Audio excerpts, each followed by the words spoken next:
Estamos aqui hoje para mais um episódio do Bytecast, o podcast do Legal Bytes. Fala aí, Lucas, tudo bem? Tá sempre um prazer estar dividindo essa mesa com você. Bytecast, podcast do Legal Bytes, tecnologia e direito na palma da sua mão. Eu adorei esse slogan, inclusive. Lembrar todo mundo para se inscrever no nosso canal do Legal Bytes e no nosso Instagram também, aproveitar e curtir e seguir a nossa página do Instagram, do Legal Bytes, nosso site, que o Horta, enfim, cria várias ideias, várias tendências para aquele site quase todos os dias. Tem muito artigo irado, muito conteúdo para você aproveitar sobre inteligência artificial, sobre tudo que tem a ver com direito e tecnologia. E hoje a gente tem um convidado que está remoto, mas é um papo muito interessante, acho que está todo mundo já vendo, o Robson Arada. Tudo bem, Robson? Olá, Bui, tudo bem? Cara, obrigado pela participação de hoje. A gente vai falar sobre o mundo cripto, o mundo da Web 3.0. Eu acho que é um assunto que tem tudo a ver com o podcast, tem tudo a ver com o que a gente está, enfim, se propondo a fazer aqui. Queria que você contasse um pouco de você, Robson, para começar. Quem é você? Um pouquinho da tua história. Vamos lá, tentar ser o mais condensado possível, porque tem algumas coisas que aconteceram aí da minha trajetória, mas eu me formei em tecnologia e depois sistema de informação, depois publicidade. Na verdade, nem cheguei a me formar em sistema de informação, foi até o 7º semestre e não concluí, porque meu sonho era ser publicitário e trabalhar com internet. Isso em 2000 e bolinha, 2004, 2003, uma coisa assim. Então, desde bastante tempo. E aí eu ingressei minha carreira em agências de propaganda, trabalhando primeiro na Globo, né, trabalhando com marketing generalista, mas depois eu fiz carreira em agências de propaganda com mídia online, internet. Trabalhei nas grandes agências do país, como FCB, OG, Biomap, Publicis, e sempre fui meio conectado e obcecado por ciclos, né? Então eu olhava que internet na época, eu falava, pô, esse negócio vai bombar, na época que ninguém acreditava em internet, achava que era só pirâmides e afins, a mesma coisa que eu vivo hoje com cripto. E nessa época, em 2013, eu tive a oportunidade de ser convidado para trabalhar no Facebook, porque eu já tinha entrado nessa obsessão que o próximo grande ciclo digital é ser redes sociais, e fiquei por lá quase 4 anos, desenvolvendo negócios, atendendo sempre cliente de financial services. E lá no Facebook eu tive contato com o tema de Martech. Achei que aquilo ia ser um próximo grande subciclo das estratégias de marketing e comunicação dentro da internet, né? Então, internet, social, Martech. E aí fui head de Martech para a América Latina durante um tempo. E sempre tive muita vontade de ir para o lado mais marketing, né? Porque sempre nessas techs eu estava sempre fazendo BizDev. E nesse sentido, além do Martech, depois o Martech foi estabilizado um pouco, eu vi que o Growth na prática era um próximo ciclo importante de evolução do mercado, né? Porque antigamente o Growth era muito limitado e com o advento de novas tecnologias, CRM, Martech, dados, o Growth ficou muito mais tangível. Foi quando eu fui para a Uber, montar um time de marketing do zero para a América Latina e B2B, no qual eu desenvolvi toda a estratégia de produto, marketing, crescimento do negócio na região. E depois eu fui para o Google. Do Google eu voltei para desenvolver negócios. Do Google eu fui para o Itaú para ser superintendente de Growth Marketing. E aí eu estabeleci bem minha carreira dentro das disciplinas de Growth. Só que nesse meio do caminho, ali em 2018, mais ou menos, eu tinha sido introduzido, em 2017, 2018, introduzido ao mundo de cripto. Fiquei muito encantado com todas as possibilidades da tecnologia, blockchain, Web3 e toda essa mudança, essa revolução.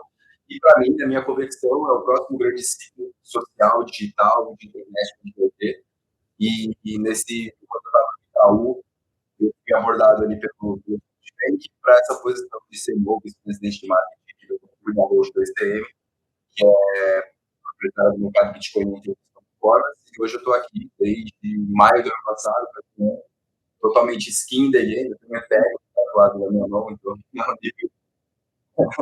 um nível de loucura que eu tenho para o blockchain, é muito mais sobre compra e cripto que rico.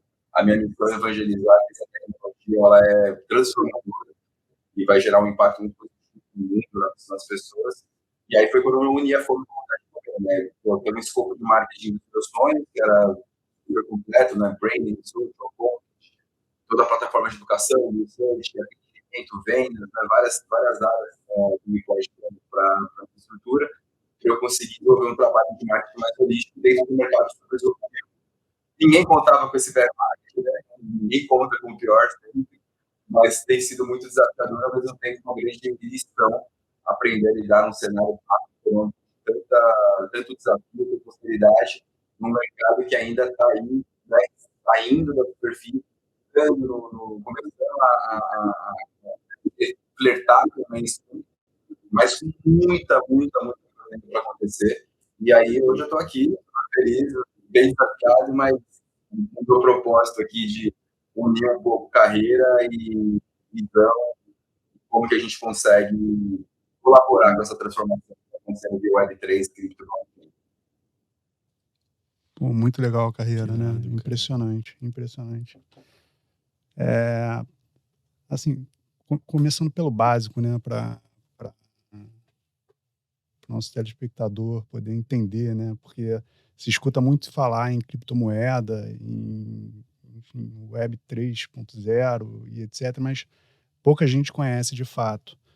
Como é que você conceituaria a criptomoeda, o blockchain, né? E a Web 3.0? Bom, é bem legal essa pergunta porque ajuda a gente a botar essa bola no chão, né? Porque são conceitos, vira sopa de letrinha, né? Em todo novo mercado que começa com esse monte de conceitos, sopa de letrinha, você acaba criando uma confusão. Mas vamos do básico, assim, né? Web3 é esse ciclo, né? Web3 é o grande momento, né? Como se fosse a comunidade ao redor desse ciclo da tecnologia descentralizada. Então, vou tentar deixar um pouco mais claro. O Web3 é basicamente a evolução natural que nós enxergamos da internet como ela é hoje, da web. Web 1 era quando você, lá atrás, a internet tinha nascido, você só consumia conteúdo, ou seja, você tinha lá Wikipedia, sites, que você só ia lá e buscava e lia e consumia conteúdo, você não tinha interação com esse conteúdo. A Web 2, para facilitar, ela é basicamente a forma de você consumir e gerar conteúdo, que é o advento principalmente das plataformas sociais, ou seja, o usuário ele passa a também conseguir consumir conteúdo, mas também gerar conteúdo. Então, ela começa a criar essa via de mão dupla. Essa é a Web 2, é o que nós estamos vivendo hoje. Há quem diga que a gente está vivendo um ciclo Web 2.5 em alguns lugares, em algumas empresas, mas para não dificultar, vamos direto ali, o que seria o Web 3?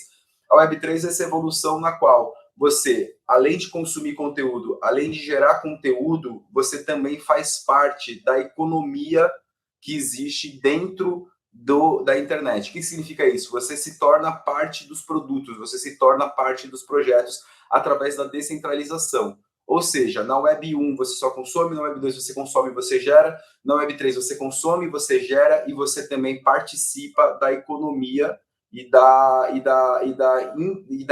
interação com os projetos e usuários através da tokenização e da blockchain. Eu vou tentar deixar ainda mais claro.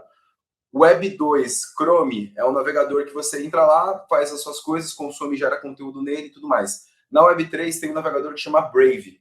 Esse Brave é um navegador já até relativamente bem utilizado, um navegador que eu utilizo. Ele funciona da seguinte forma: eu uso como um navegador normal, ao mesmo tempo eu conecto ao meu wallet e eu consigo ser remunerado pelo conteúdo que eu estou consumindo dentro desse navegador de acordo com uma lógica de anunciantes. Ou seja, eu sou um anunciante, em vez de eu pagar uma visualização do meu conteúdo direto para o Facebook e o Facebook não te retorna nada, eu pago a visualização do meu conteúdo direto para o usuário. Você descentraliza, você desintermedia a cadeia de valor entre pessoas, projetos e criadores de conteúdo, principalmente. Então, na Web3, você cria essa lógica de descentralização através dessas tecnologias, dessa grande espinha dorsal que é a blockchain. O que é a blockchain? É uma tecnologia de registro de informações via uma cadeia de blocos, ou seja, qual que é a beleza da blockchain? Ela, em resumo, é um cartório digital, onde tudo que você faz é registrado nesse grande cartório, que significa que funciona da seguinte forma: cada transação que eu faço, seja ela a propriedade de um NFT, a compra de uma criptomoeda, a venda de uma criptomoeda, o registro de um contrato, seja ele qual for, a compra ou negociação de um token, tudo que você faz na internet, ele sobe essa transação de maneira hasheada, né? É bem técnico que eu vou explicar, mas é importante para a audiência entender como que a tecnologia viabiliza a descentralização. Ele sobe para essa cadeia de blocos hasheada. A minha transação, vê lá, transação do Robson A, ela só é validada como uma transação real quando o bloco anterior à minha transação, que é a cadeia de bloco, ela valida que a minha transação existe, e o bloco seguinte, quando for adicionado um bloco seguinte de qualquer outra transação, ela também valida que a anterior existiu. Ou seja, toda transação que está na blockchain, ela tem uma validação do bloco anterior e do bloco posterior, e é por isso que cria essa cadeia de blocos, essa corrente.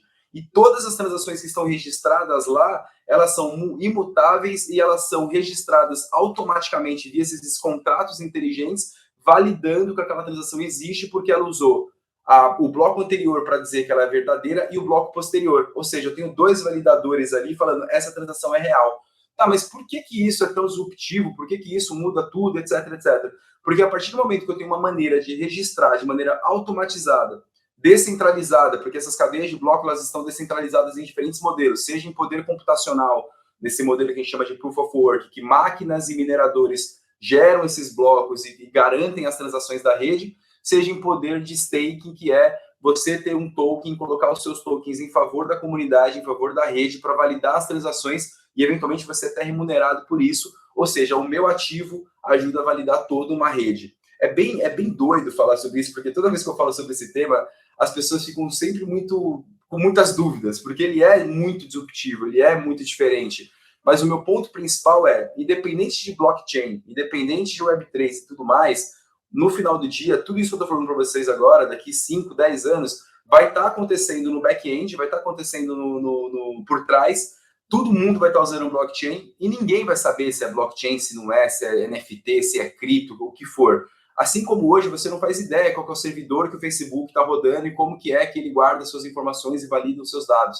Então, meu ponto é, a blockchain ela vai viabilizar uma série de casos de uso, como tokens, criptoativos, contratos inteligentes, NFTs, propriedade digital, que não era possível ser viabilizado antes, porque você dependeria de entidades centralizadas. Então, toda essa dinâmica, dessa beleza dessa tecnologia de registro digital imutável dentro dessa grande blockchain, né, dentro dessa grande cadeia de blocos, em diferentes redes, onde você pode consultar a qualquer momento, a qualquer hora do dia, tudo que foi feito em cada transação, em cada wallet, em cada carteira, em cada usuário, de maneira hasheada, você vai ter a possibilidade de fazer uma série de novos casos, como as criptomoedas. O Bitcoin, ele nasceu por causa da blockchain. Então, lá o tal do Satoshi Nakamoto, ninguém sabe quem é, se é uma pessoa, se é uma entidade, se é um grupo de pessoas, se é um homem, se é uma mulher, enfim. Ele desenvolveu a tecnologia blockchain para viabilizar o Bitcoin, que é essa moeda digital que vai fazer, que possibilita transações peer-to-peer, pessoas para pessoas, sem nenhum intermediário.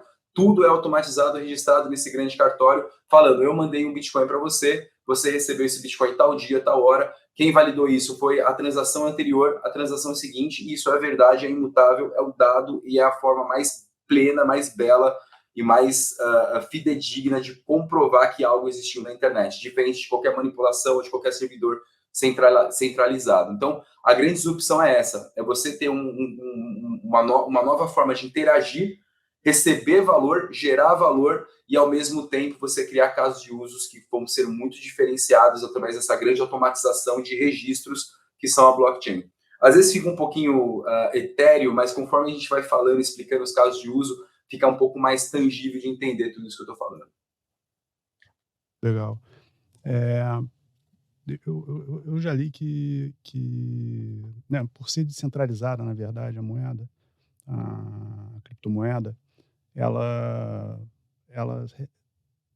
como é que se diz? É menos influenciada com relação à guerra na Ucrânia, problema na China com os Estados Unidos, mudança de governo no Brasil. Como é que você vê essa autonomia assim, positiva, negativa? Porque, da mesma forma que ela é descentralizada, os países agora estão regulamentando, né? E como é que você vê esse atual momento da criptomoeda? Bom, na verdade, ela era menos dependente do macro, mas começou a se tornar dependente do macro. O que eu quero dizer com isso? As crises econômicas ou crises globais, né? Crises locais não influenciam a flutuação, a cotação de uma criptomoeda, mas tudo que é global, cenário macro, ou grandes movimentos como Estados Unidos, China, grandes mercados, isso acaba influenciando a cripto no seguinte sentido. Cripto, principalmente Bitcoin, ele se tornou um investimento de renda variável. Eu acho que a forma mais fácil de explicar é, o Bitcoin é um investimento de renda variável, para quem quer investir, uma reserva de valor e tudo mais, e que tem apetite de risco e está dentro daquele perfil de suitability do investidor agressivo. Você é agressivo, arrojado, né? Agressivo ou arrojado. Você está disposto a correr risco, você conhece o mercado de renda variável, já investe em ações, para você investir em Bitcoin é o próximo passo. Por quê? Ele fica... hoje a cotação dele está muito próxima à flutuação dos mercados de renda variável. Por exemplo, taxa de juros dos Estados Unidos, quanto mais ela aumenta, mais as pessoas vão optar por investimentos de renda fixa e menos vão querer ações, consequentemente menos vão querer Bitcoin. Quando a gente vê um banco quebrando nos Estados Unidos e o governo americano, eles reduzindo a taxa de juros, os investimentos de renda fixa param de ser atrativos e as pessoas começam a buscar rendimentos de renda variável, seja ações, seja o próprio mercado de criptomoedas e criptoativos. Então, hoje o Bitcoin ele não tinha uma correlação tão grande com os mercados tradicionais, mas ele começou a ficar tão grande e tão relevante que ele já começou a criar essa correlação. Isso é um ponto, então isso acaba impactando. De fato, a gente está vivendo ainda um bear market, né? A gente saiu de uma cotação de $60 mil, chegou a bater 16, 15 mil, e a gente agora está voltando para os patamares de 30 mil, mas ainda muito longe do que já foi o all-time high, né? A alta histórica, por vários motivos, né? A gente teve aí uma série de quebras de confiança no mercado, dado maus atores, ou seja, não é um problema da cripto, não é um problema do Bitcoin, é um problema do ser humano, né? A gente teve uma crise de um projeto que chama Terra Luna, que um dos fundadores ele se fazia de lobo em pele de cordeiro e o cara causou com o mercado, quebrou um monte de gente e aí você faz o quê? Perde confiança. Aí a gente teve agora recentemente a crise da FTX, que é aquele outro maluco, que é o Sam, se fingia que era o cara mais, né, o novo Bill Gates, o novo filantropo do mundo. No final do dia, no back-end, ele estava usando todo o maquinário cripto dele, da FTX, que se tornou a exchange uma das mais relevantes do mundo, para operar dinheiro do cliente, se alavancar, fazer besteira. Qual que é o problema? Fazendo besteira porque o mercado não é regulado, né? Então, acho que o que os governos reguladores viram? Alguns mais xiitas falam, a gente não quer isso daí, não vamos apoiar e não vai dar certo, não vai ter como acontecer. Só que esses caras não vão vencer porque a tecnologia já chegou ganhando seu espaço. Então, o caminho agora é os governos, os bancos centrais e tudo mais, está todo mundo olhando e falando assim, beleza, esse negócio está aí, está dado, como que eu regulo? Porque se eu conseguir regular os agentes e os atores, eu vou evitar que aconteçam esses esquemas, essas pirâmides, esse monte de notícia ruim que acontece ao redor do mundo cripto, não é por causa do cripto, é por causa do ser humano que encontra uma brecha num mercado ainda novo, não regulado. Da mesma forma que pirâmide era feita com cabeça de boi há uns anos atrás. A pessoa acha uma oportunidade. Aqui no cripto é a mesma coisa. Então, encontrar uma oportunidade. Então, o momento do mercado é virtuoso, porque a gente começou a sair da grande baixa, estamos começando a apontar para um ciclo de alta novamente, porque é inevitável, e mais virtuoso ainda porque a gente tem grandes órgãos e grandes países olhando para a regulamentação. O Brasil é exemplo disso. O Brasil é um país que está quase que na vanguarda disso, né? Está ali com o Banco Central desenvolvendo uma moeda digital totalmente baseada em blockchain, que é a CBDC, que é a Central Bank Digital Currency. A gente tem os Estados Unidos já olhando para a regulamentação, falando, bom, não tem muito o que fazer, vamos regulamentar. E muita gente do mercado tem o receio de que a regulamentação retroceda o mercado. A minha visão é muito similar ao que eu vejo de alguns executivos também, que é a seguinte, no regulation is better than bad regulation, né? Então, não ter regulação é pior do que uma má regulação. Então, a gente prefere que exista uma má regulação mesmo, mais coxinha, mais dura, que minimamente faça com que a gente comece a colocar guarda-reios e a regulação vai evoluindo com o tempo. Então, o momento agora é esse. O mercado tinha perdido confiança, tem ganhado confiança de novo. E quando a gente vê bancos dos Estados Unidos quebrando, as grandes instituições, os formadores de mercado correram para os ativos digitais como o Bitcoin para poder fazer as suas reservas, porque viram que o sistema tradicional também ele está muito falho, ele está muito sensível. E o Bitcoin, por ele ser totalmente descentralizado, não ter uma entidade controlando, você sabe exatamente quanto está emitido, quanto vai ser emitido ainda, qual que é a movimentação, qual que é a flutuação. Então, você tem muito mais um controle automatizado, previsível, do que saber se, de fato, se todo mundo for sacar o dinheiro dos bancos dos Estados Unidos, eles vão ter liquidez para fazer isso, entendeu? Do Bitcoin, não. Se todo mundo quiser sacar o dinheiro que tem hoje nas redes do Bitcoin, todo mundo consegue. Porque ele está lá, ele está na blockchain e está registrado lá. Nos bancos, a gente já não sabe. Legal. No Brasil, em dezembro do ano passado, foi publicada a lei, né, 14.478, que veio para regulamentar as criptomoedas, né, o ativo digital. Mas, na verdade, regulamentou en passant, né, porque botou, na verdade, na conta de uma autoridade governamental que ainda vai ser criada, né? Mas, realmente, é melhor uma regulamentação ruim do que não ter regulamentação. Uma dúvida que eu tenho, assim, você acha que a transparência ajudaria nas criptomoedas no seguinte sentido. Hoje, tudo é criptografado, as pessoas não sabem quem são os proprietários e fala-se muito em lavagem de dinheiro. Assim, não sei se é besteira ou não, mas fala-se muito em lavagem de dinheiro nesse tipo de crime, né, de recebível através de cripto e etc. Você acha que a transparência, nesse caso, ajudaria? Ou o que eu estou falando não faz sentido? Como é que você vê isso, Robson? É uma evolução e eu sou partidário disso. O que eu quero dizer? Eu vejo que o mercado cripto ele vai evoluir para ele ser realmente escalável e chegar ao mainstream. Ele vai evoluir da mesma forma que o mercado financeiro tradicional. Ou seja, hoje no mercado tradicional, quem quiser lavar dinheiro consegue, né? A gente sabe. Né? Offshore, Caimã, Suíça, whatever. Né? Então, quem quer lavar dinheiro com o mercado tradicional consegue, tem lá as formas de fazer isso.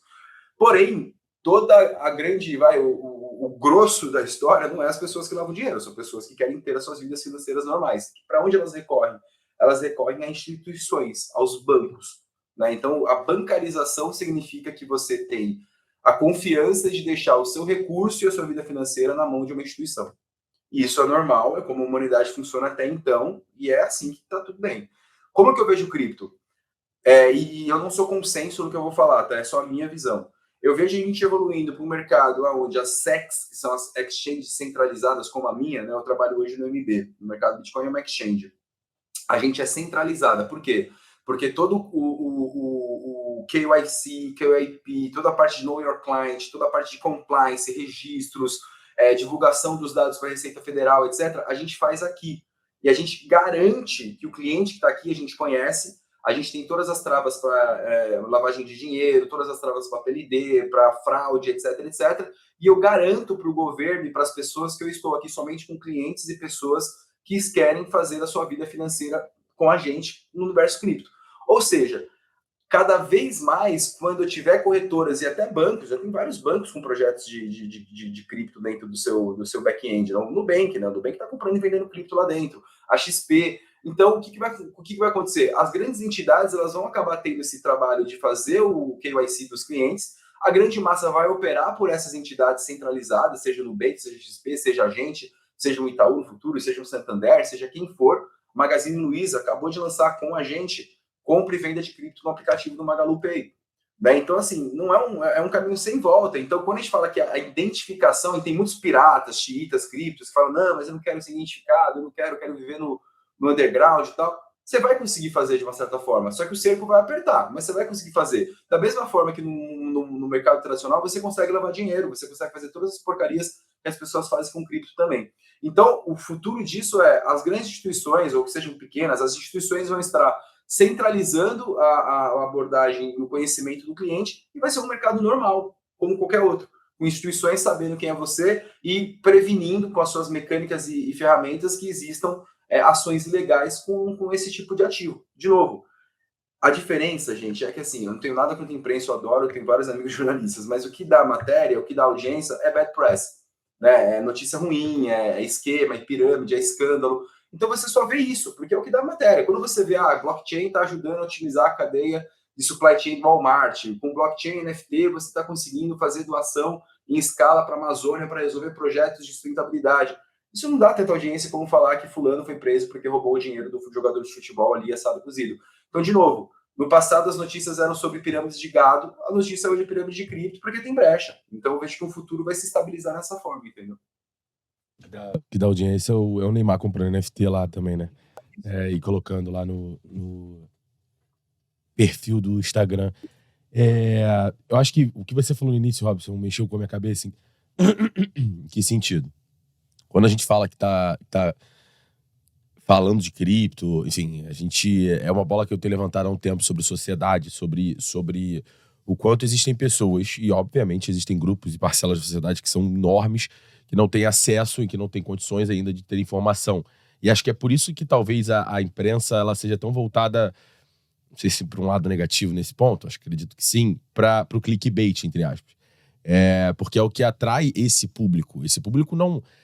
por mais que a gente tente disseminar esse tipo de conteúdo, explicando o que é uma blockchain, a pessoa... existem uma grande parcela de pessoas que às vezes sacam dinheiro de um salário mínimo que recebem, ou que precisam daquele banco ali, ainda vão num caixa eletrônico ali tirar o dinheiro delas por mês e tudo mais, o que antigamente faziam com cheque, por exemplo. Mas quando você levantou uma bola no início do assunto, de que as pessoas já estão ou já vão começar a utilizar blockchains e formas de trabalho ou a própria Web3 sem saber que elas estão fazendo, é o que pode ser também, na minha visão, aí o lado Lucas leigo, tá? O que eu sei de cripto enfim, 0.1.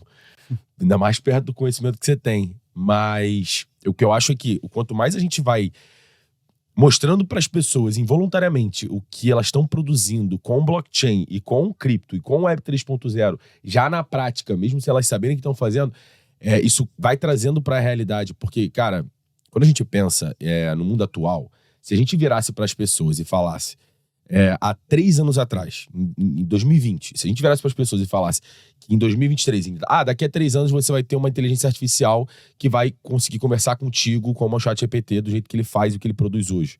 Ninguém acreditaria. Isso seria tipo o carro do futuro, sabe? O carro voador.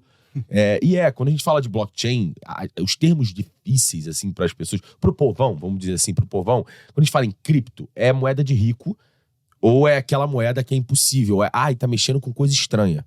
E é verdade, eu falo isso pela minha família, eu falo isso pelas pessoas ao meu redor, eu falo por vários tipos de camadas da sociedade que são voltados para... Cara, o conhecimento é básico, o conhecimento vamos trabalhar, pagar as contas e entender o que é isso. Mas quando a gente consegue utilizar o pensamento nas pessoas que elas já estão utilizando, elas já usam de um mecanismo, enfim, de pagamento, de recebimento, de uso de rede social, do que seja relacionado à tecnologia, eu acho que talvez esse seja um ótimo caminho para mostrar o que é o real e não, meu Deus, calma aí, que mundo é esse? Mas aqui é uma moeda cripto, então ninguém vai saber o que eu tô fazendo, é pirâmide, quem não é. E aí, enfim, foi só uma opinião como eu tenho. E aí eu queria falar contigo, Ota, trazendo pro lado da inteligência artificial. E aí, enfim, caramba. Enfim, eu esqueci o nome dele. Robson, eu chamo de Hudson, tô meio doido. E aí, Robson, e Otávio, vocês acreditam que a gente tem o avanço da inteligência artificial? Vocês acreditam que esses caminhos... É porque eu vejo, são bem diferentes, né? A gente tava falando de realidade aumentada também. Os caminhos, eles vão se unir. Cada vez mais, eles estão se unindo também e crescendo em lados posteriores que podem cada vez mais se agrupar. O que eu tô querendo dizer? A inteligência artificial cada vez mais pode ajudar o blockchain, o mundo cripto, a Web3 a se propagar, a popularizar nesse sentido. Um exemplo, tá? Estudo de gráfico, que eu acredito que seja uma das grandes vertentes das criptomoedas, né? Quando a gente fala de, enfim, crescimento ou não, é o estudo de gráfico. Você entende cauda longa, você entende a cauda inicial, você entende projeção. E talvez uma inteligência artificial, talvez não, sabe de uma forma muito mais rápida projeções de gráficos. Ou vá saber. Vocês acham que já existe essa tecnologia? Vai existir? Qual é a projeção de tempo para que as inteligências artificiais consigam ajudar o ser humano tanto a popularizar, tanto a estudar e ter conhecimento e utilizar dessas formas para crescer e evoluir com a blockchain e com as criptos? Vamos lá, é uma pergunta bem interessante, porque AI hoje ela é uma caixa de Pandora, né? Dá para se fazer tudo com ela. Eu também estou bem obcecado também por AI agora, não só porque é uma modinha, mas porque é encantador o que isso é capaz de fazer. Por exemplo, hoje no meu time de marketing, sei lá, eu acredito que 50% a 60% de toda a minha produção de conteúdo hoje é feita via AI, de maneira simples mesmo, desde copy até geração de imagem, até... Esses dias eu fiz um workshop de design thinking para lançar um produto usando o ChatGPT para criar o roteiro, para criar as perguntas, para criar dinâmica. Então, assim, AI é um negócio que não tem fim, né? E para cripto eu tenho visto, sim, algumas aplicações, tá, de AI. Vão desde umas que não é mainstream, que é você usar AI para automatizar compra, venda, robôs de trading. Cara, isso tem sido até uma preocupação da comunidade. Ou seja, a AI começa a aprender quais são os melhores trades de futuros, derivativos, etc. Tudo aquilo que o cara estava fazendo na mão. Você usa o machine learning da AI para aprender e desenvolver robôs de altíssima sofisticação. E isso é creepy, mas ao mesmo tempo é o que está acontecendo. E isso pode ser bom e pode ser ruim ao mesmo tempo. Então, isso pode popularizar mais gente tentando entrar no mercado para ganhar dinheiro. O que eu não gosto, porque eu acho muito pouco virtuoso a razão primária de eu entrar em cripto, blockchain só por causa da grana. Mas eu estou sendo aqui inocente, porque no final do dia a galera vai entrar por causa da grana, né? Então, isso é uma coisa. A gente vê muito AI também sendo utilizado para você programar melhor contratos inteligentes na blockchain, que é um tipo de programação específica, a mais conhecida chama Solidity, que é do Ethereum Virtual Machine. Eu criei um contrato, eu tenho noção básica de programação, eu não tenho capacidade técnica de criar um contrato inteligente para fazer uma integração de uma traquitana que eu queria fazer em blockchain, que eu já vou explicar qual que é. Eu usei o ChatGPT para criar um código para poder, e é bem nerd que eu vou falar, mas assim, é só para você entender a capacidade disso, para criar uma linha de programação, para criar um aplicativo para mim, que toda transação que eu fizer na minha carteira, na minha wallet, para eu ter ainda mais segurança, eu quero que a transação só seja autorizada depois de eu assinar na wallet, mandar um SMS para o meu celular, eu responder com um sim, esse SMS devolve para o blockchain e ele valida a minha transação. Cara, isso é uma programação complexa de fazer. Eu criei isso com 3 linhas de prompt no ChatGPT, peguei o código, plotei lá na plataforma para criar o app, uma plataforma low code, só copiei e colei o código, agora toda a transação que eu faço, antes de validar, para eu ter ainda mais segurança, eu mando ele manda para o meu celular e eu valido no meu celular. Tractando minha, coisas na minha cabeça doida. Mas beleza, ainda não chega no mainstream, né? Isso ainda não faz o cripto chegar no mainstream, vai chegar nesses malucos que nem eu. Mas, quando a gente começa a ver que a blockchain ela tem esse potencial de programação, que ele é imutável, que tem uma porrada de casos de uso por trás, a gente começar a ter AI para começar a gerar interações, imagens generativas, NFTs generativos, o usuário poder interagir com a plataforma de AI para pegar uma foto dele, fazer algo diferenciado, ele fazer, eu quero fazer um NFT dessa minha foto aqui de AI, para eu poder ter o meu profile picture na blockchain ou qualquer coisa do tipo, você começa a ter AI como uma ferramenta periférica de aplicação e amplificação de casos de uso para serem registrados na blockchain. Porque o que vai acontecer muito com a AI, galera, que é um negócio seríssimo, a propriedade intelectual vai começar a se perder. Né? Eu vou dar um exemplo. Você vai montar uma apresentação que você chupinha tudo no ChatGPT, se você não tiver o mínimo de bom senso de falar, putz, como que eu dou o meu toque pessoal, eu não vejo problema você fazer uma apresentação pelo ChatGPT, mas se você não der o seu toque pessoal daquilo, o seu cérebro, eu vejo que é um pouco de, não uma fraude, mas você não está sendo totalmente correto, porque você está pegando o que uma AI pegou, não é o seu capital humano, não é o seu capital intelectual, e está indo apresentar como se fosse seu. A não ser que você apresente falando, essa apresentação foi toda feita por uma AI. Beleza, that's fine. O que eu tenho feito? Eu uso a AI para me gerar insights, modelo a minha apresentação e modelo um documento, por exemplo. Esse documento que eu gerei via AI, ele vai ser único porque teve o meu toque. Eu vejo que a blockchain ajuda, com o tempo, casos de uso, eu posso registrar isso na blockchain, seja um documento, seja um NFT, seja uma imagem, seja o que for, falando, fiz, tá aqui, eu que construí essa propriedade, no tal dia, tal hora, tá aqui validado, e se alguém falar que foi ele que fez, eu tenho aqui provando em blockchain que esse argumento gerado por AI é meu, não é do fulano, do Beltrano, do ciclano. E mais do que isso, que é muito legal, se você registra um documento de AI na blockchain, eu também consigo validar se aquele documento é um plágio completo. Porque eu pego o documento que está na blockchain, jogo na AI e falo, você já gerou algo nesse sentido? Ele pode falar que teve prompts gerados no passado parecidos ou iguais àquilo que está ali na blockchain. Ou seja, a AI ela não vai escalar ou não a cripto como um todo. Ela vai dar mais possibilidades, mais casos de uso, mais ferramentas para você gerar mais valor para as tecnologias de blockchain, criptoativos, NFTs, registro, propriedade intelectual, digital e afins. É como eu vejo, tá? Eu concordo 100%. E eu acho que, falando um pouquinho em paralelo ao Robson, tem um grande desafio, né, que eu vejo tanto da criptomoeda quanto da inteligência artificial, que é tornar essas tecnologias mais próximas do povo, né? Então, é muito difícil hoje em dia você tentar educar, né, o povo, falar, as pessoas veem o ChatGPT, acham que é mágica. Né? Se você pegar o que é o lado ruim, né? Bruxaria, coisa estranha. O que é isso, né? Que está respondendo, falando comigo aqui, do outro lado. Eu acho que esse afastamento da tecnologia, das novas tecnologias, com o povo no modo geral, acho que é o grande desafio, sabe? Essa aproximação, essa educação. a estratégia brasileira, né, de inteligência artificial, ela fala, né, um dos pilares dela é a educação do povo, botando o ser humano também como pilar central, né? Então, eu acho que o legislador, quando for fazer a lei, tem que levar como critério a educação popular e o ser humano como epicentro da legislação.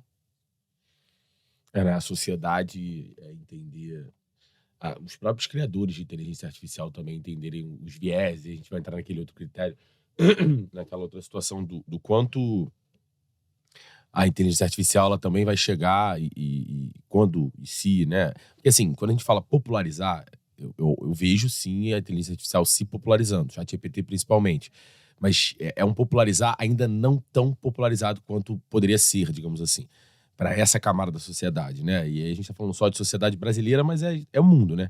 Existem as diferenças de nível intelectual e de questão financeira para a sociedade global são gigantescas.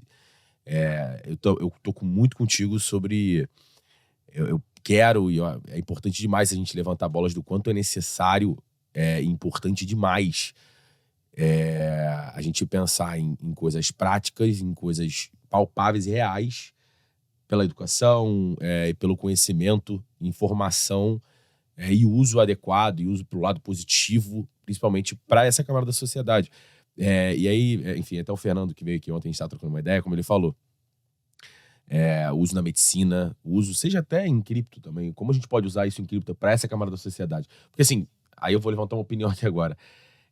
Eu vejo a inteligência artificial surgindo nesse momento, quando você falou que é a caixa de Pandora, há 2 anos e meio, cara, não vou lembrar agora exatamente, 2 anos talvez, mesma coisa. Um amigo meu, que trabalhava aqui no Rio, inclusive, saiu e ele tá trabalhando na Hashdex. E aí ele veio conversar comigo sobre blockchain.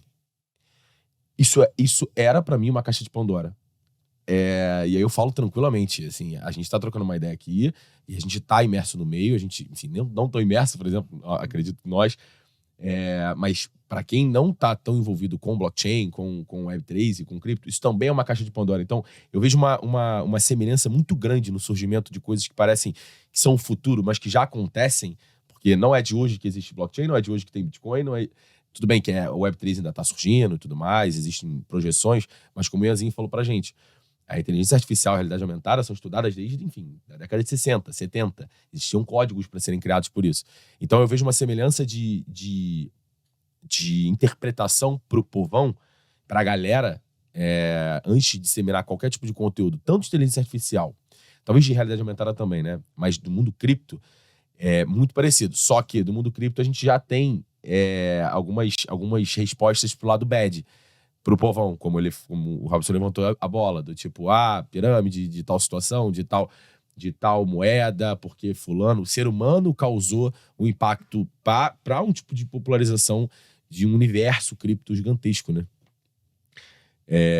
Que assunto irado, dá vontade de ficar falando aqui 95 horas.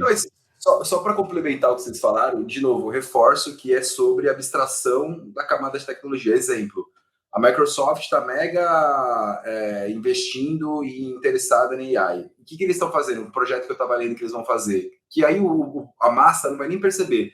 Eles estão integrando o AI, principalmente a OpenAI, né, que eles estão ali da compra do ChatGPT e tal, eles estão integrando isso no suíte do Microsoft Office. Ou seja, você vai começar a fazer uma apresentação que vai ter uma série de features lá que as coisas vão começar a acontecer, você não vai nem ver. É uma AI que está trabalhando por trás. Ele vai começar a corrigir textos para você lá no documento do Word, sugerir coisas para você. Eram os casos de uso que eu estava lendo. Você não vai nem saber que é uma AI que está fazendo. Que legal, está sugerindo para mim que meu texto está com a concordância errada, eu poderia trazer essa informação, ou a minha apresentação Smart Presentations, ele estava falando lá. É uma AI que está por trás, você vai falar assim, coloque aqui os textos, ele gera uma apresentação para você. É AI. Né? É a mesma coisa com cripto. Você vai estar lá comprando no futuro um Hashdex, que é um fundo que eu acho super legal também. Eu não quero comprar o Bitcoin ali na corretora, mas eu tô comprado num fundo de investimento que está exposto a cripto. E o usuário vai estar usando cripto de uma certa forma. Né? Então, é tudo sobre abstrair essa frente da camada de tecnologia, que hoje na Web3 ela é muito presente, porque a Web3 ela precisa dessa coisa que chama wallet.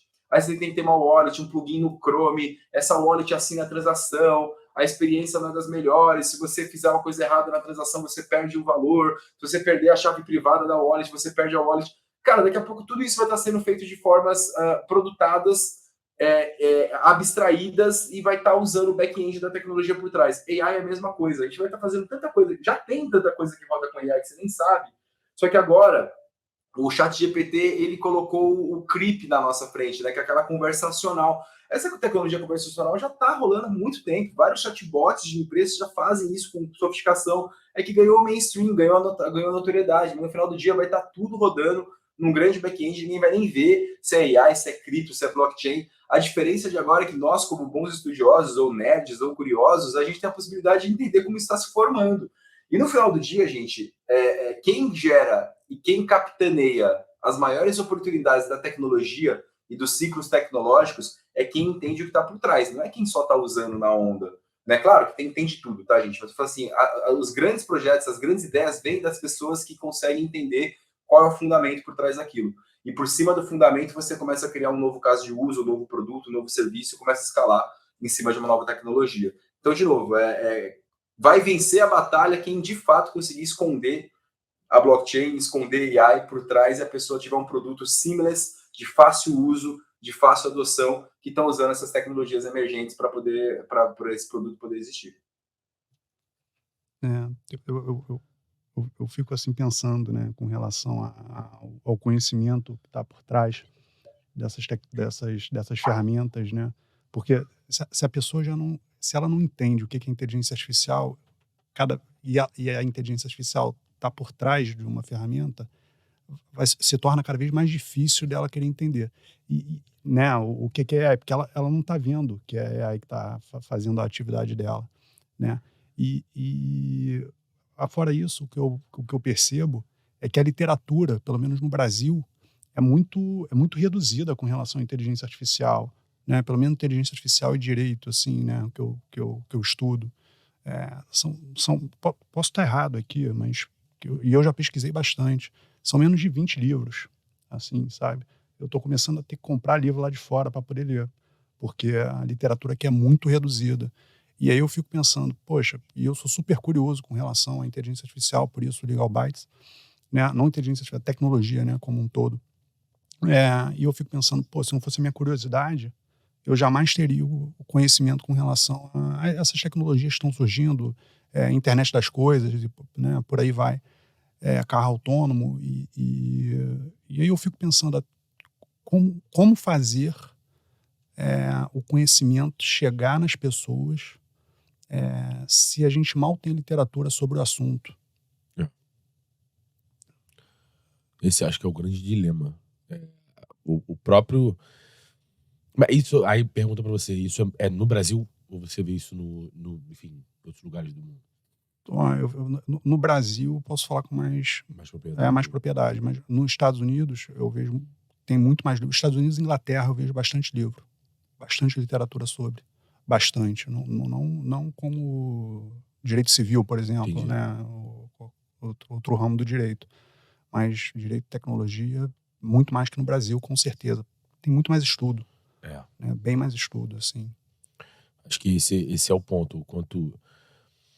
Quanto mais se estuda, mais se comunica o que foi estudado, digamos assim, né? Talvez falte mais núcleos de estudo e preparação científica para esse tipo de tecnologia e ferramentas, talvez aqui no Brasil.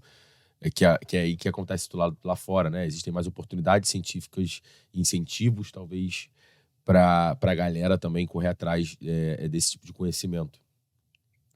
Mas minha cabeça tá viajando aqui num outro podcast que a gente fez, porque eu concordo em 400% com o que você disse, Robson, sobre o uso da AI, o uso da cripto, enfim, dos blockchains. Não é querer... Aí minha visão, tá? Minha opinião. Eu não acho que seja querer esconder, tipo, não tem. Tipo, beleza, toma isso aqui, cara. Você vai poder escrever teu documento no Word falando 3 palavras. Quero falar sobre futebol, sei lá, enfim, tu vai ter um prompt pronto lá, tu escreve, tu vai ter. Não sei se esconder o termo é a situação certa. Eu acho que é usar a imagem como algo mais refinado, que eu acho que isso pode atrair para um lado marqueteiro falando, sabe? Quando a gente fala, pô, você pode comprar sua passagem de avião com uma inteligência artificial. Isso é muito mais refinado do que, tipo assim, beleza, então não vamos falar pra galera que tem uma inteligência artificial cotando ali as passagens aéreas, sabe? Talvez como a gente pode, enfim, as empresas, né, podem aproveitar para produtificar certas inteligências, produtificar com essas inteligências artificiais e com Web3, enfim, com blockchains, de uma forma a deixar isso, porque isso também vai mudar a imagem que as pessoas têm do blockchain ou da inteligência artificial, como se fosse algo de bruxaria ou algo golpista, digamos assim, como falam no blockchain, e de criptomoedas.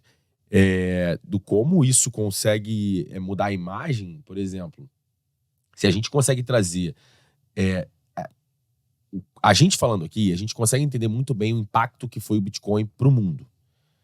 Mas o Bitcoin, talvez eu imagino, para você, Robson, principalmente, que vive e respira isso, almoça e janta todo dia, que Bitcoin seja até um assunto, obviamente, que você deve sim estudar, mas Bitcoin deve ser um assunto, cara, toda hora é Bitcoin. Quando a pessoa não fala em cripto, a pessoa fala Bitcoin. Não tem cripto, é Bitcoin moedas, né? Então vou comprar uma Bitcoin. Aí pensa em outra moeda. Mas porque foi o início da popularização. E aí não é aquela popularização porque é assim, não.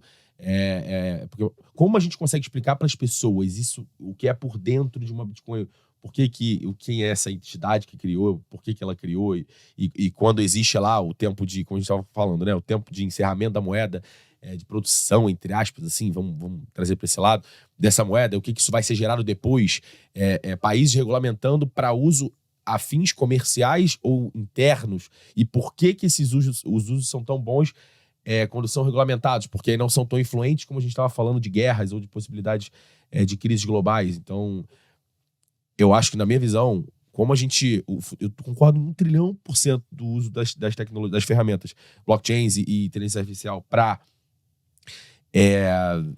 abstrato ao produto, à ferramenta, a possibilidades de pesquisa e tecnologia, mas abstrato no sentido ferramental. Ninguém precisa... Eu não tenho a mínima ideia de como funciona o Instagram, pô. Eu não tenho a mínima ideia de como funciona uma câmera direito aqui, sabe? Mas eu sei que essa câmera trabalha em alta definição. O que é essa alta definição? Na prática, ali mesmo, assim, quais são os objetos que operam para esse microfone soltar essa voz com essa nitidez? Quero saber, se tiver uma inteligência artificial aqui dentro, migrando a minha voz para uma voz robótica que vai ser mais refinada para o nosso público-alvo do podcast, tá lindo. Agora, como a gente vende isso, que talvez seja a jogada do marketing, né? E, gente, eu vou surtar, que eu vou falar uma hora sobre tudo isso aqui, porque eu tô refletindo, sabe? Eu não acho que seja mais uma caixa de Pandora nenhum dos dois assuntos, mas porque a gente também tá almoçando e jantando todos esses assuntos todos os dias, né? Mas, ainda assim, só vem minha mãe na minha cabeça, gente. Mais uma vez eu falo da minha mãe em mais um podcast, porque, enfim, tava até brincando aqui, não sei se é válido, porque também a gente já tem um tempinho, mas sobre os criptogames, digamos assim. Robson, eu joguei por muito tempo, então pesquisei bastante, e aí é muito nessa onda, como você falou, dinheiro, é dinheiro. Mas isso fez com que eu estudasse, isso fez com que eu entendesse. E eu tava brincando pela possibilidade da minha mãe não acreditava nisso, minha mãe achava que, enfim, era um golpe, era qualquer coisa, e aí eu tive que sacar o dinheiro. Eu saquei o dinheiro que eu recebi em dinheiro vivo e mostrei, olha só, esse jogo aqui me deu isso aqui de dinheiro vivo, isso aqui que tá acontecendo. E aí, como, mãe? Aí eu fiz isso, funciona dessa forma. Tudo que eu falei, técnico, ela não entendeu. Ela só olhou pro dinheiro e falou, então você tá recebendo um salário do jogo. Não é um salário. Mas é isso, eu penso na minha mãe, eu penso na galera, eu penso no povão. Enfim, não é pra levar pro lado do dinheiro, mas como isso facilita a minha mãe de não gastar tanto dinheiro assim. Ou a minha mãe é a pessoa que vai no banco pagar conta, gente, porque tem medo do aplicativo, sabe? Imagina de uma transferência de uma MetaMask que precisa ser validada. Quando você levantou a bola, por exemplo, do teu aplicativo, Robson, isso pra mim, eu discordo só no meu ponto, minha opinião, que isso não é porque eu acho, é porque eu quero que tenha um aplicativo pra validar. Cara, isso é surreal de incrível, por exemplo, pra mim, Lucas. Eu tenho a minha MetaMask que eu enfim, morria de medo, ainda mais voltado pra jogos, morria de medo de eu fazer uma besteira, fazer um swap errado, enfim, não estudei isso aqui direito, porque, enfim, uma letra muda uma coin e a gente não sabe o que tá fazendo, né? Ter essa confirmação para isso e produtificar isso é uma oportunidade de mercado surreal, inclusive, na minha visão. E isso traz a estabilidade e a segurança que, não é, eu ia falar povão, mas com certeza não é o povão, mas talvez o povão inserido no mercado, principalmente para essas transações mais rápidas, que flutuam mais rápido, é sensacional a iniciativa de ter um aplicativo. Por quê? Porque é palpável. Meu celular tá aqui, ó. Meu celular tá aqui. Então eu vou receber um e-mail e eu vou receber uma notificação e eu tô vendo, eu vou apertar sim. Isso ainda é e vai ser sempre, acredito eu. Muito melhor para as pessoas de ser aceito e popularizado, né? O palpável faz muito sentido. Então por isso que eu imagino que a iniciativa do aplicativo para validar transações na MetaMask, enfim, na tua wallet, MetaMask que eu tô falando porque eu criei, mas enfim, não é só a MetaMask, né? Até comprei aquela outra que eu esqueci o nome. Nunca usei, gente. Como é que é o nome? Eu comprei. Eu comprei, nunca usei. Inclusive, tô vendendo, tô brincando. É real, comprei mesmo, lá dos Estados Unidos. Mas, cara. E tô feliz pelo papo. Também foi muito esclarecedor, né? Assim, por mais que a gente estude, leia sobre criptomoeda, nada melhor do que alguém com muito conhecimento, sabedoria, né? Passando pra gente, né? E eu falei, todo podcast, quando foi para apresentar podcast aqui, gente, eu saio diferente. E aí, Robson, é a mesma coisa. Eu estudava, enfim, era assim por conta de grana, investimento antigamente, mas é um mundo, principalmente por eu ter amizades lá dentro. Tá vendo? A gente chama de mundo. E não é mundo, é realidade, mas enfim. Quando a gente se percebe, assim, a gente vai entendendo como essa mudança precisa ser feita. Nós mesmos, não é um mundo. Eu acho que tem um ponto central de tudo que você falou, que é só para reforçar por que isso vai ser uma mudança de paradigma tão grande, que com a descentralização, Web3, cripto, blockchain e tudo mais, tudo que você interagir e fizer na web, de uma certa forma, você vai estar fazendo parte da economia e da cadeia de valor. Então, quando você fala dos jogos de NFTs, provavelmente você deve ter jogado Axie Infinity, que é o jogo que você deve ter mais jogado.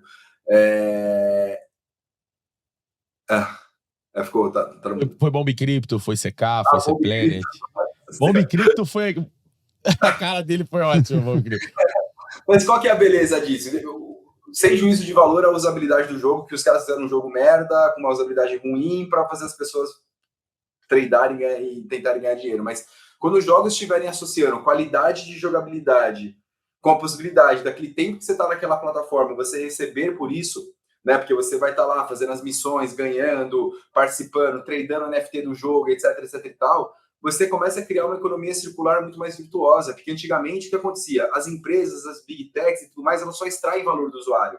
Com a Web3, o usuário não vai mais aceitar somente ser extraído valor. Ele vai falar, pô, mas eu tô aqui dando meu tempo, tô dando o que eu tenho mais de precioso no mundo, que é o meu tempo, para um jogo, para um something to earn, né? Tem desde aplicativos que estão remunerando pessoas por estarem fazendo exercício, que é o Move to Earn. Aplicativo de pessoas que é Nando, que você conecta o Bluetooth do seu celular para criar uma rede de conexão de celulares Bluetooth para mapear as pessoas, mapear dados, etc, etc.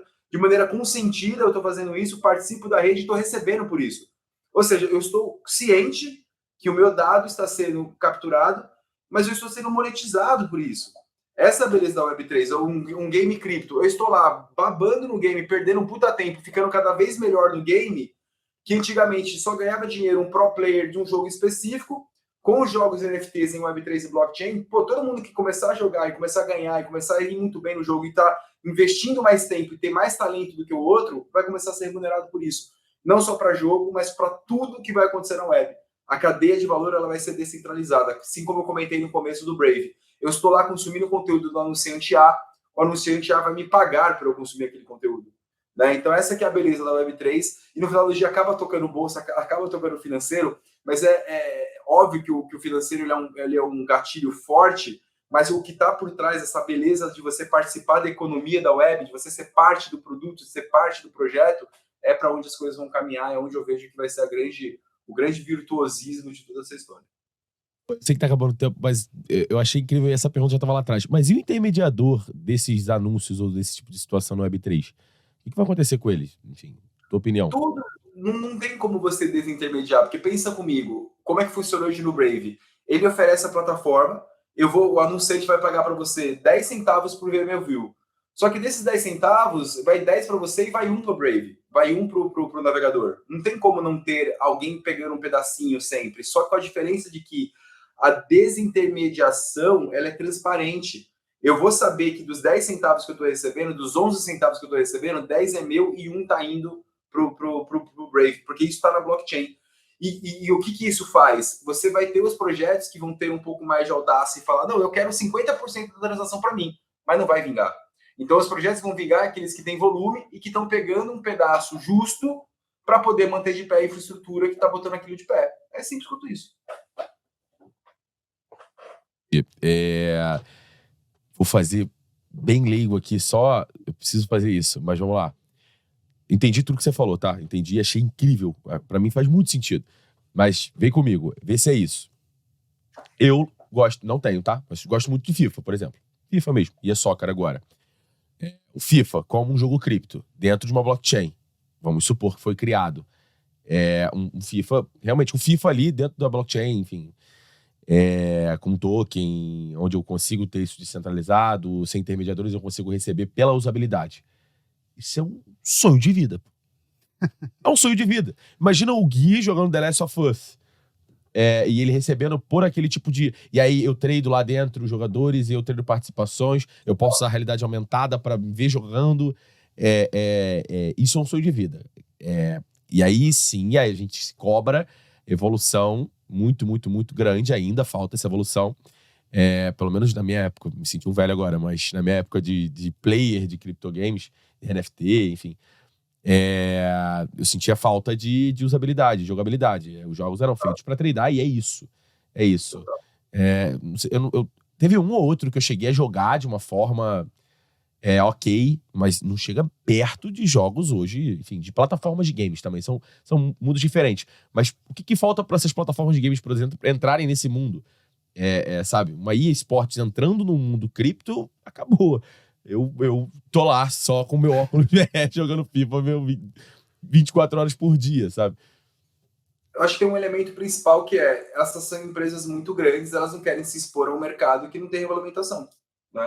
Beleza, a FIFA vai lá, o EA Sports cria o token da FIFA, esse token começa a ser negociado, ele gera valor para a comunidade, ele gera um treasure, esse treasure ele começa a ser distribuído entre os melhores jogadores ranqueados, não necessariamente só em campeonatos e premiações, mas chega algum banco central e fala, peraí, isso aí é valor imobiliário, você não pode ter o token da FIFA, você vai ser multado, você vai ser não sei o quê. Então, como falta regulamentação, falta regra, essas grandes empresas olham, eu tô ganhando uma baba já hoje desse jeito, para que eu vou entrar nesse mercado totalmente arriscado, que não tem regulamentação, e amanhã todo o investimento que eu fiz ser jogado por água abaixo porque a regulamentação falou que as empresas de games não podem monetizar em cima de token. Exemplo. Né? Então, essas empresas elas já estão olhando para isso. Né? A Epic Games, que é da Fortnite, já está olhando para ter um metaverso do Fortnite usando NFTs e economia circular. Só que, com a falta de clareza, as empresas não vão ao win ainda. Eu concordo com elas. Por que eu vou ao win? Um negócio que não sei para onde está indo. Se chega um governo amanhã e fala, você está fazendo merda, você vai ser multado. Aí investiu, perdeu dinheiro, etc, etc. Quando o negócio estiver mais estabilizado, eu tenho certeza que vai ser o padrão. Você vai ter lá o token FIFA, o token Fortnite, o token whatever, que ele vai ser negociado, gera valor, gera treasure, e esse treasure ele é redistribuído entre a comunidade dos usuários, os melhores players, os mais engajados, os que estão tradando itens e afins. É um futuro meio que sem volta. E ainda também tem uma outra perna, que é a capacidade tecnológica de processação das redes blockchain, que estão melhorando cada vez mais. Hoje, eu imagino que se todos os jogadores de Fortnite no mundo jogando online ao mesmo tempo, ancorado numa rede blockchain, ela não segura. Os gas fees e as infraestruturas não seguram. Então, conforme essas novas camadas estão surgindo, novas soluções, formas de você diminuir o throughput, diminuir a latência e tudo mais, isso também vai caminhar em conjunto com a regulamentação. Então, tecnologia, capacity de servidores e transacionais da blockchain, andando em conjunto com uma maior clareza de regulamentação, é quando a coisa vai ficar ainda mais massificada e adotada por grandes players e players mais tradicionais. A cabeça explode. A cabeça explodiu, cara. Mas obrigado pelo papo, Robson. Muito, muito, muito obrigado pela participação. Mais um podcast necessário. Eu tenho falado isso em todos os podcasts que a gente produz aqui. O Bytecast é para isso, é para a gente produzir conteúdo sobre tecnologia e esse mundo cripto 3.0, IA, enfim. Que doideira. Mas que doideira real, que doideira possível para um mundo melhor, digamos assim, sabe? Se é pro bem e se é pra evolução tecnológica, a evolução da humanidade, seja bem-vinda. Há muito tempo atrás já era para ter sido bem-vinda e que cresça. E que essas novas ferramentas e possibilidades de expansão aumentem. Tanto para AI, tanto para realidade aumentada, tanto para blockchain, tanto para criptomoedas. Mas obrigado, Ota. Obrigado por mais um podcast, cara. Obrigado, Robson, pelo seu tempo e pela sua disponibilidade. Foi um prazer, obrigado pelo convite. Então, chegamos a mais um final de mais um podcast do Legal Bytes. É isso, galera. Se inscreve no nosso canal, Bytecast. A gente também tem o nosso site, como eu falo sempre, com artigos incríveis criados por essa galera maravilhosa. Legalbytes.com, o nosso Instagram também com os cortes incríveis que a gente faz aqui no podcast. Mais um podcast necessário, mais um podcast irado. A gente se encontra no próximo. Valeu!